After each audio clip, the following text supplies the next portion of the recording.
really enjoy knowing that that person was really, really thinking about the Beverly Hills Cop main theme when they made that song, because it's got so many similar. That little bass line, it sounds exactly like the Axel Foley theme from Beverly Hills Cop.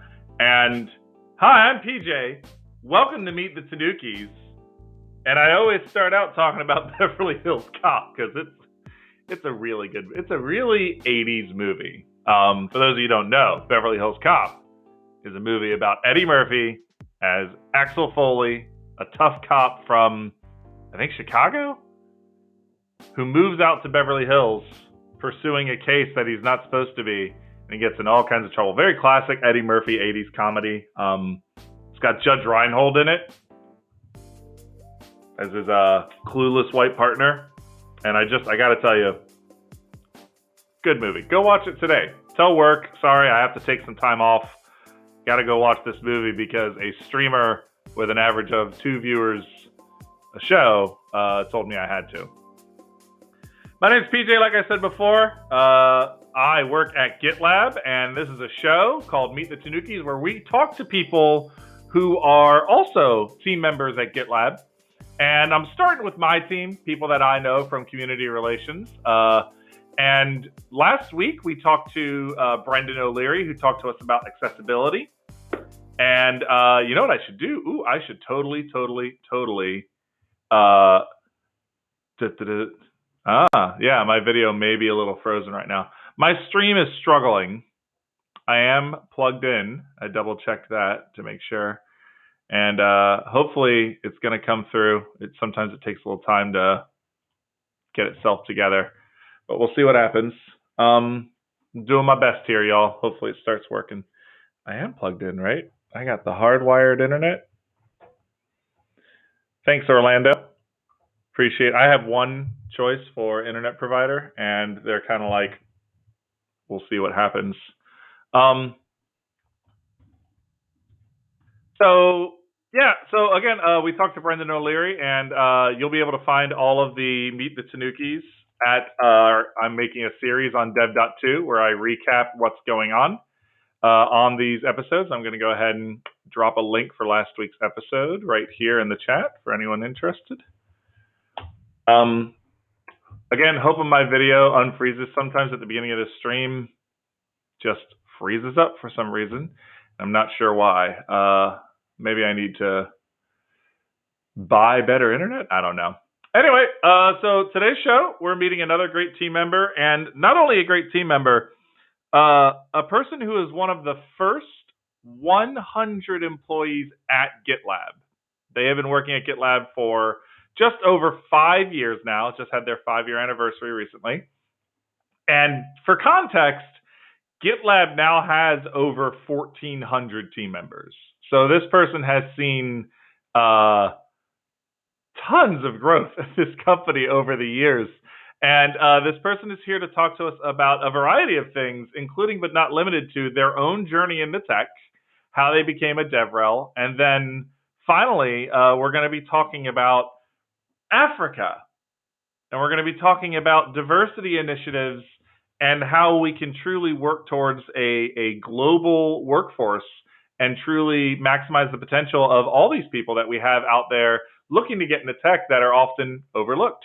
So hopefully my stream picks in. Hopefully that everything works out well, because I have had some issues with freezing before. But here we go. Ladies and gentlemen, please welcome to the stream my teammate, my very good friend. I just decided we're friends, by the way. Abubakar Siddiq Ango. Thank you for joining us, Abubakar. Oh no, I can't hear you. Perhaps it is a problem. Oh, don't mind me. I tapped the mute button on my microphone. Thank you very much for having me. Yeah, of course. I'm very happy to have you. Very happy to have you. So, Abubakar, first things first, I'm going to switch you over to this side, because when you're talking, I'm going to make sure that you're the focus and that they're not looking at me and my brightly colored, ridiculous background. But tell us a little bit about yourself, how you got here, why you're here, all that great stuff. So take it away, sir. Yeah, thank you very much. Wow, that's a lot to unbundle. I think I started my journey in tech in around 2001 when I was watching music video and the DJ saying, "Hey, if you want to reach out, you can send an email." I was like, "What's an email?" Okay, let me try to send one. I wrote the letter on the paper, went to town somewhere in Jos, that's not central Nigeria. And I took the paper to them that, okay, I want to send an email. They said, you need an email first. Okay, how much does it cost to have an email? And he said, it's no cost. Okay, can you open one for me? She said, "God, she was busy. I have to go somewhere else." I begged her, scanned the paper, and sent it as an email. Unfortunately, the mail was not read, but that started a very awesome career for me. Since then, my dad, anytime he's traveling, keeps a special allowance for me to go surf the internet. And it took me more than a year to know the function of the scroll button on the mouse. So most times when I'm visiting a web page, I would just watch exactly what I'm seeing. And one day a picture was cut in half. I was like, okay, this thing should be able to move up. I had to tap someone and ask, okay, how do I move this up? That was when the person just scrolled on the mouse. I was like, wow, I wasted a lot of money just reading half content all this while.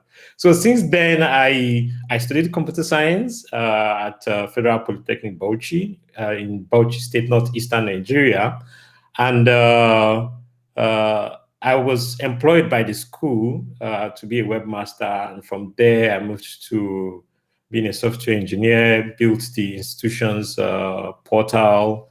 And I think I stayed there from 2010 till 2016, which was when I joined GitLab as a junior support engineer, and it's been awesome and exciting since then.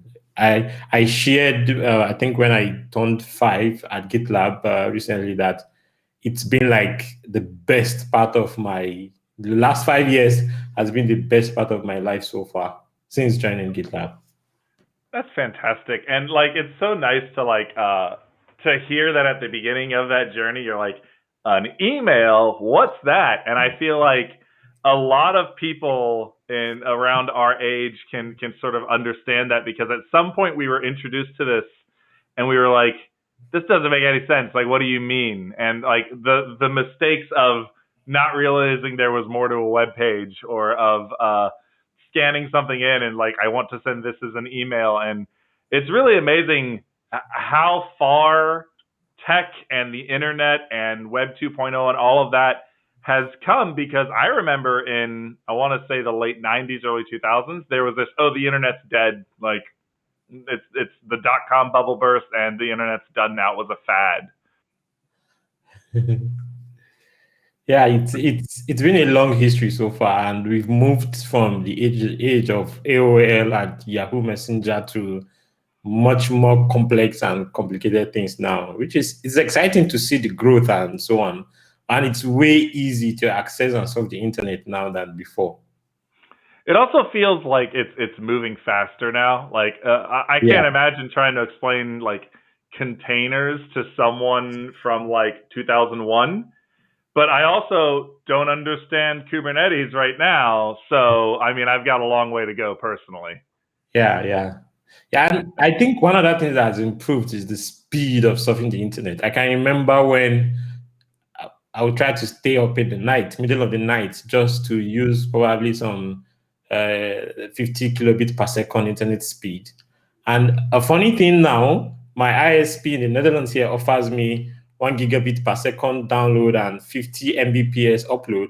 And I'm kind of still complaining to them that that's kind of slow. I need more upload speed, which is weird. Someone This that's isn't trying enough. megabits per second in Nigeria.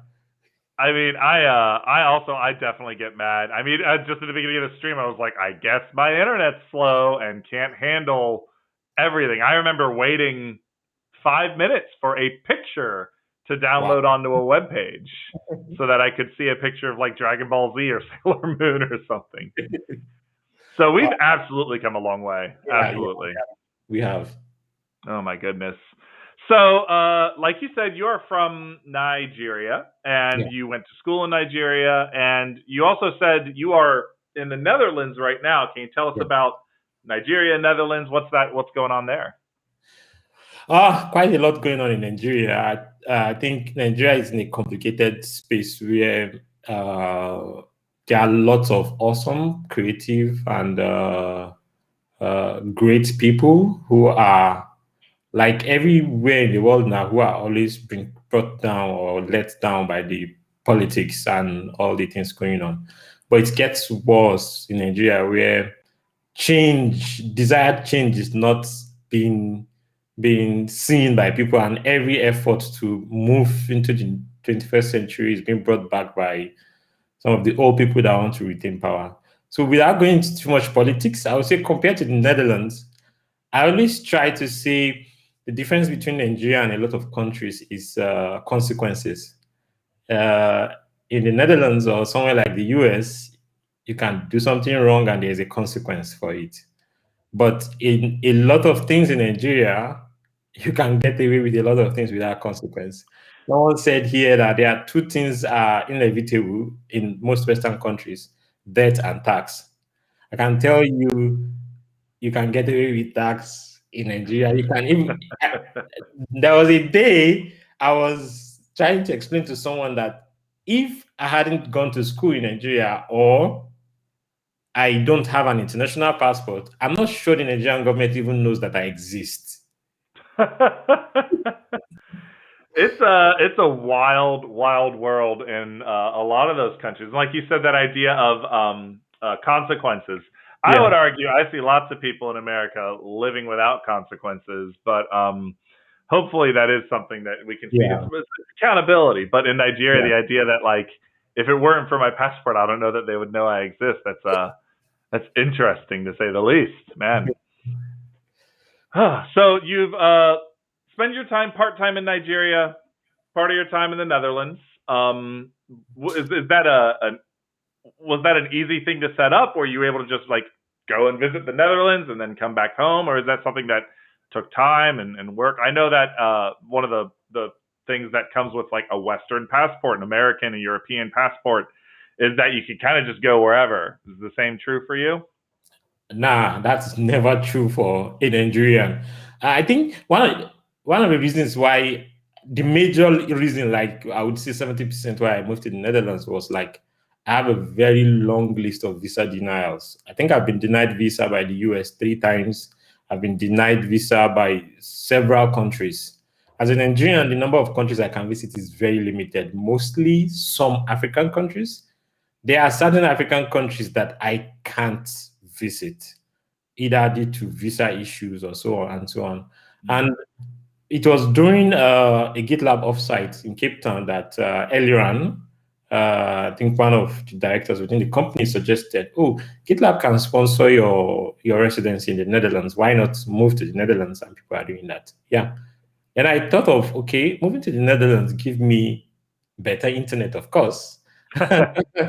And also I'm able to move around the Schengen and travel to different places. So I decided to jump on it. It's way, way more expensive for me to live in the Netherlands. I would say Mhm. my rent in a month in the Netherlands will give me a very, very good apartment for a year in a very good part of Nigeria.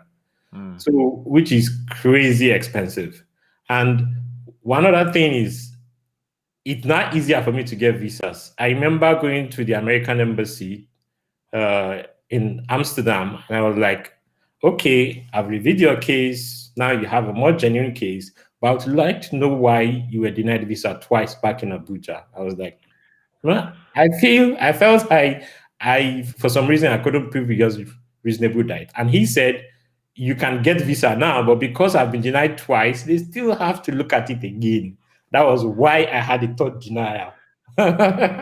So they use past denials, which don't really have a basis or reason, Yeah. to further frustrate and tie down this other application. They just assume that the other denials were for a good reason, when really it's that a lot of Western countries aren't working to have great relationships with these other countries. Yeah.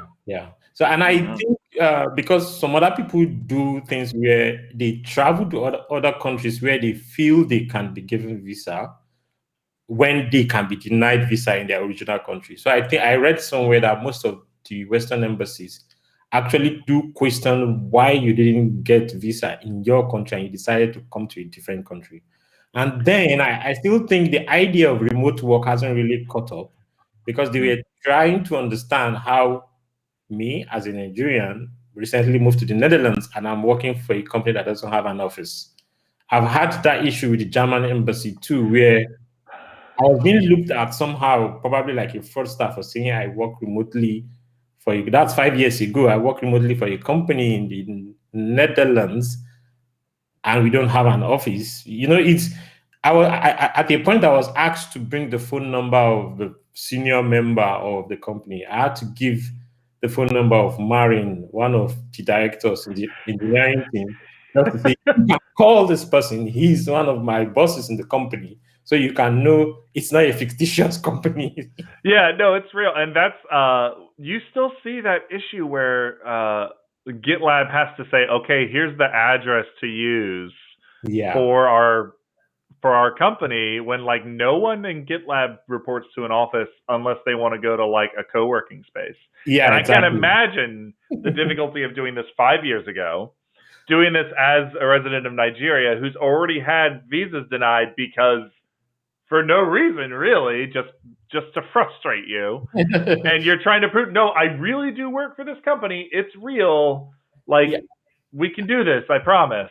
Let me even share a more worst scenario for you. Was when I think it was Hungary. I was trying to go to attend a conference, and when they replied my visa application, it wasn't just a straight denial. It was we can't give you visa because from our investigation, we feel you're a threat to our public policy, etc., etc. And I was like, wait, I don't understand. You don't know me. I've never been to anywhere in the EU. How am I a threat to your public policy?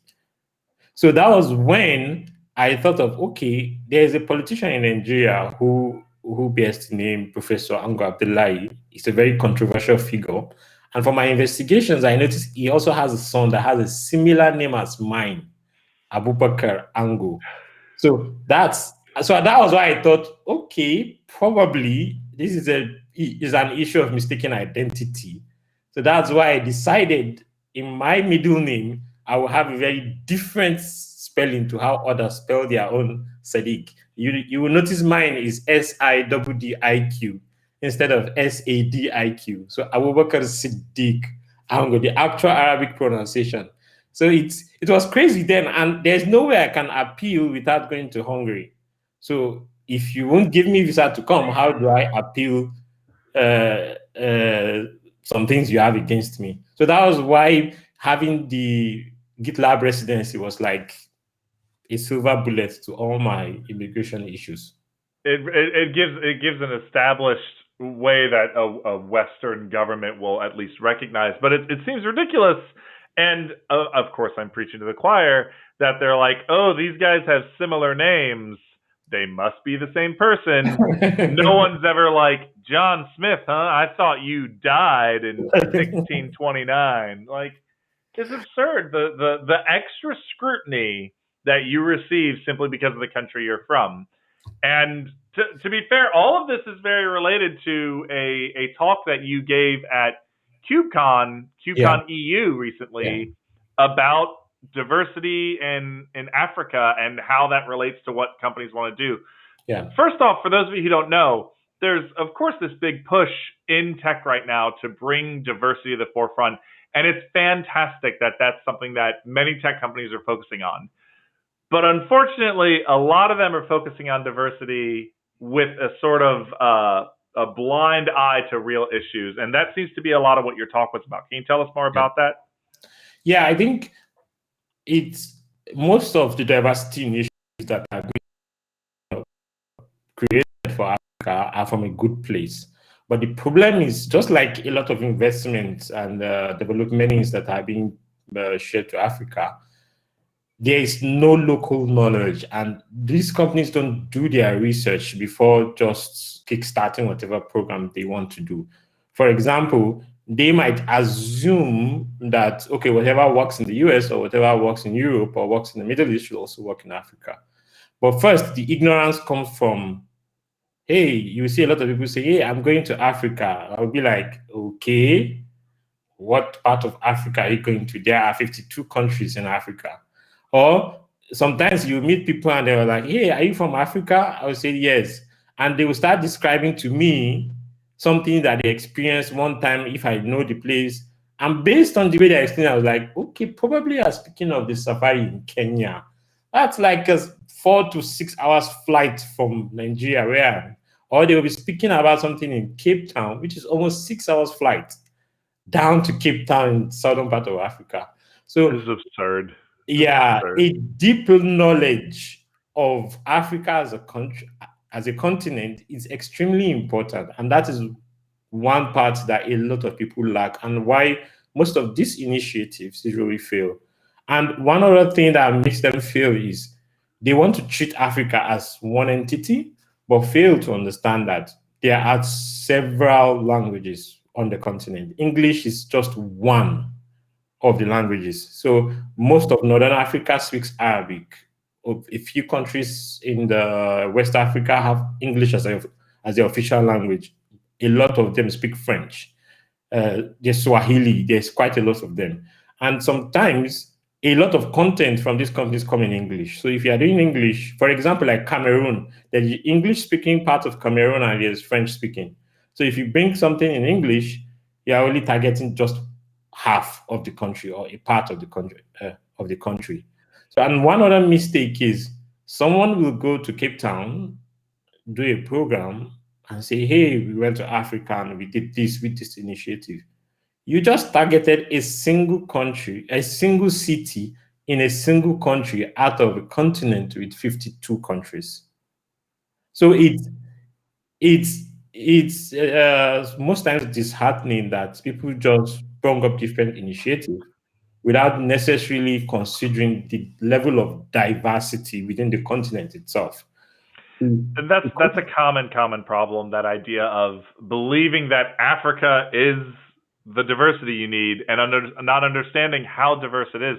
People don't know how big Africa is, y'all. The United States, China, India, Europe, most of the EU all fits inside of Africa. So if you're like, we're doing a diversity initiative in South Africa, in Johannesburg, you're just here. There's all of this up here that's being ignored. It's absurd to think that you're really doing something for Africa when what you're really doing it for is just Kenya, just Nigeria, just South Africa, just Morocco. Like, that doesn't count as Africa. The same way you could be like, oh yeah, I visited, America the other day and all you saw was Los Angeles. That's one piece. Yeah. Wild. So one of the things that you talked about in your speech was the idea of a savior mentality versus a helping mentality. And what do you mean by like a savior mentality? Can you tell us more? Yeah. What I mean by that is, most people have this approach or this understanding that, okay, Africa is suffering, everyone is suffering, we are all poor, we are all living under the poverty line. Or you will see where someone will be saying, oh, someone in Africa, oh, you are buying a shoe of $100,000 when that will feed someone in Africa for a month, something like that. Now, a lot of people have this mentality that everyone in Africa is poor, everyone in Africa doesn't have what they need to work or live. So when initiatives are coming in, instead of coming in as a form of partnership to probably do some things or introduce some initiatives or some development, it usually comes like, oh, we are here to help your life. You don't have this. We are here to lift you from whatever misery you are in. That is the way most of these initiatives come. And they end up not listening to people on the ground, not understanding and working with local partners. They just want to dump the things on you and you should just take it. A typical initiative that usually come with most companies that want their programs to be understood. Okay, you are a cloud provider who does a lot of things with Kubernetes, and all you just want to come is for people to learn Kubernetes. Do you really understand if Kubernetes is the exact thing that the students or the people actually need now, or there's a lot of other background initiatives that need to come on for them to get to that Kubernetes level now? And one other thing is due to this, the travel within Africa, it's very complex. It is easier for me to travel from Nigeria to the Netherlands than to travel to somewhere like Kenya or Ethiopia or down to South Africa. So a lot of companies don't necessarily consider this. They just feel like, okay, we need to do this conference, you need to attend. We are trying to help you, so you just do whatever it is that with what you get. So, but when you work with people as partners, not as bosses that you sorry to say, but a lot of people unconsciously still have this like colonial masters attitude to treating this. They feel like, oh, you are subpar or you are substandard. We know more than you, and you should listen to us, and not want to listen to the uh, the things that all the knowledge that we as Africans can definitely bring. I'm not saying Africa it has things figured out or perfect, but everything is about partnership. Oh, you learn from us, we learn from you, we work together, we build. There are lots of Africans doing great things, but that's probably just some few people within Africa. But for you to work with others, if you are bringing an initiative, don't look at it like I'm going to help these people, but instead, I'm going to partner with these people probably towards empowerment or probably towards because you are doing it to achieve something. You are not doing it for free, either for publicity or either for some figures you want to show as your KPI or some OKR somewhere. But it shouldn't just be like, okay, I'm just coming here to help you. You should take whatever it is.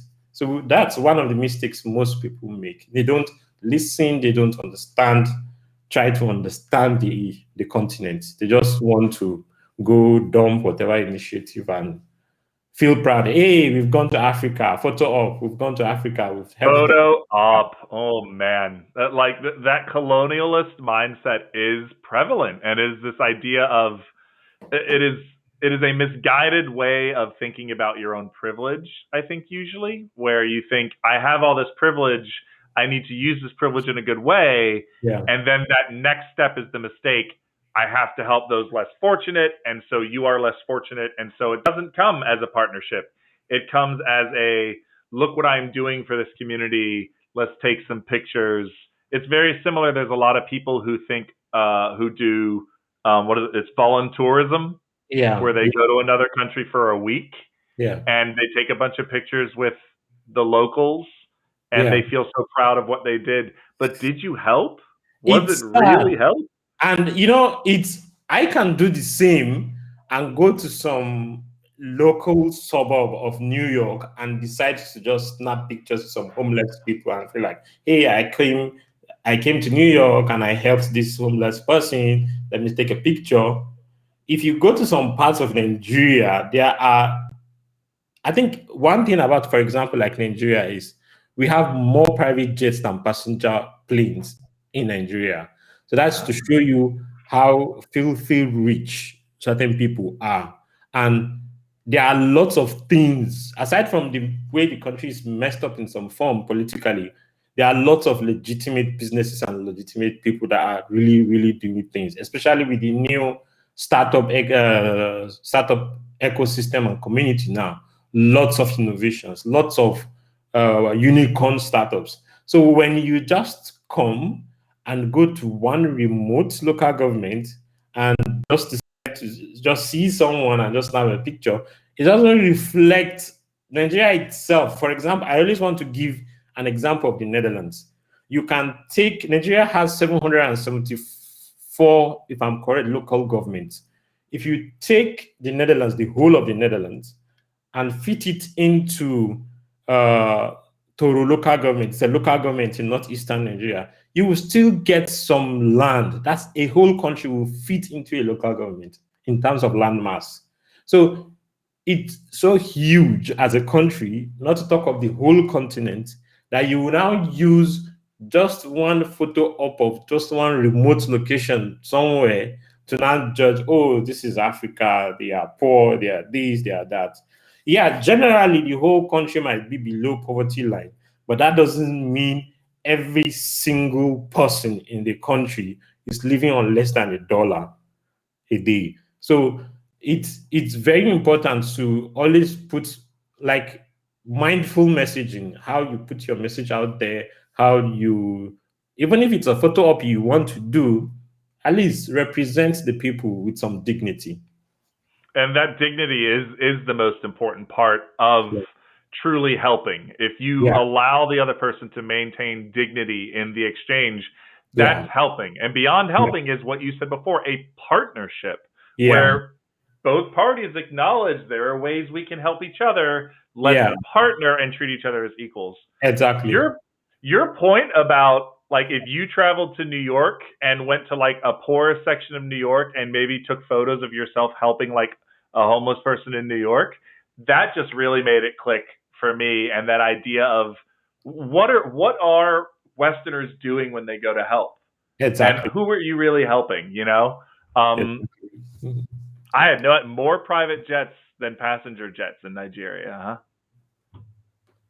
Wild. Yeah, it's mad. A lot of our politicians travel through private jets around the country, and you know the earning power is quite low for the Nigerians. That they see private. A lot of people see flying as some form of luxury. So, and most of the airlines are, compared to other places, are kind of low quality. Let me just put it that way. So a lot of and there are certain parts of the country where there are no flights totally. There are some airports who will probably only see one flight per week, or even those that have more flights have probably a flight a day. So most flights are between the capital city, that's Abuja, and also the commercial city, the main commercial city, which is Lagos. So it's like tons of flights between those cities every time. Every other part of the country that has an airport is probably just some space where the politicians decide to land when they are flying their private jets, then allow we, the masses, to fly once in a while, if I'll put it that way. Sometimes you're allowed to fly somewhere else. And you mentioned briefly about how one of the ways that people think they're helping is by holding events in Africa. But because it's so large, if you're like, we're holding an event and it's going to be in Uganda and you can come to Uganda, right? That's a huge flight. And it's hard to get that flight. And it's hard to get from one country to another. Just traveling country to country, it's not as simple as a lot of Western people tend to believe. So rather than holding events, one of the things you said is you suggest mentorship instead of events as the default. Can you tell us more about that? Yeah, I think most the mistakes most communities do is okay, I host an event around probably how you can build applications using Java and so on. But after the event, what pipeline is there? Next time when you come to host an event, what happens? And what I mean by pipeline is, from the 101 event you've held, how do you intend to move the person to learn more, to grow more, etc. So instead of focusing more on events, mentorship programs that certain organizations like the Linux Foundation or the CNCF runs is where they probably pick certain individuals, apply, they get selected, and they go through trainings, work within certain projects, get one or two resources that can be used to learn and to grow themselves. At the end of the day, they get jobs within organizations. it goes back, because whenever they go back to their community or to within their cities, they become mentors to others. They share the knowledge, and most people will have like, oh, someone to look up to. Wow, this guy did internship with this organization and he got this. They move closer to them. Oh, can I learn more? Can you mentor me? Can you give me guides, etc.? So it evolves that way, instead of just creating scheduling events, have people come, you share swags, and the whole thing is just for the sake of it. So you end up continuously organizing events for people who have no idea what you are talking about, but just attending just to show up and be there are these people I coin celebrity developers. They are very known within the community. They speak a lot on social media and so on, but they are not adding any specific value to you as a company and to the community, because everything they share or they do are just vanity. There are those, they have their advantages. Yeah, you can use them to get some publicity, but at the end of the day, what impact are those things having to the local community? So we should move towards more mentorship, helping people grow. Okay, you can come, talk about, yeah, you can build Flutter applications, cross-platform applications, and so on. But the person you're talking to is probably struggling with a Core i3 system that has 2 gig of RAM. Everything you said will just be there. There's a lot of financial restriction. He can't even subscribe to your service. What are you doing to enable him to be able to get access to that service? Just like we have a lot of programs in that most of these big companies where they support the diversity, they support people that are ex-convict and so on by providing them tools to be able to level up. It's the same thing where you don't just go and say, oh, you should come and run AI and machine learning resources when the person probably cannot even subscribe to even spin up VMs or spin up any resources to do those things. So providing those resources and providing them a platform to be able to grow more and learn more is far better than just come in, host an hour event, disappear, come back 2, 3 weeks later, organize another event, disappear, and so on. That impact will not be felt. You will just be, on your part, you'll be wasting money organizing this event. But at the end of the day, there are no real KPIs because you are focusing on the participant numbers.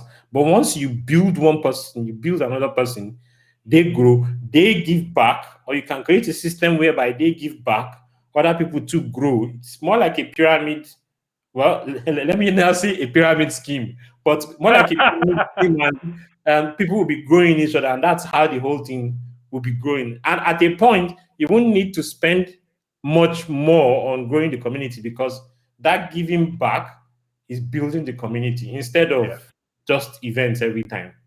Right. And that the most important part of that seems to be enablement, enabling the people to do things for themselves and for their community. And if you just show up and talk about, like you said, AI and machine learning and all this stuff that they can do, but they're not there, it's not helpful, you know? Yeah, exactly. It's not. Doing the thing that is helpful. And a lot of that comes from, like you said, understanding the local community and understanding where you are and what you're doing. Yeah. You cannot go in with an initiative that you have in South Africa and just, boop, we're going to transplant that to Nigeria. Oh, we're just going to transplant that to Morocco. It doesn't work. Exactly. The same way you can't take something that works in Texas and take it to Alberta, Canada. It's totally different. Exactly.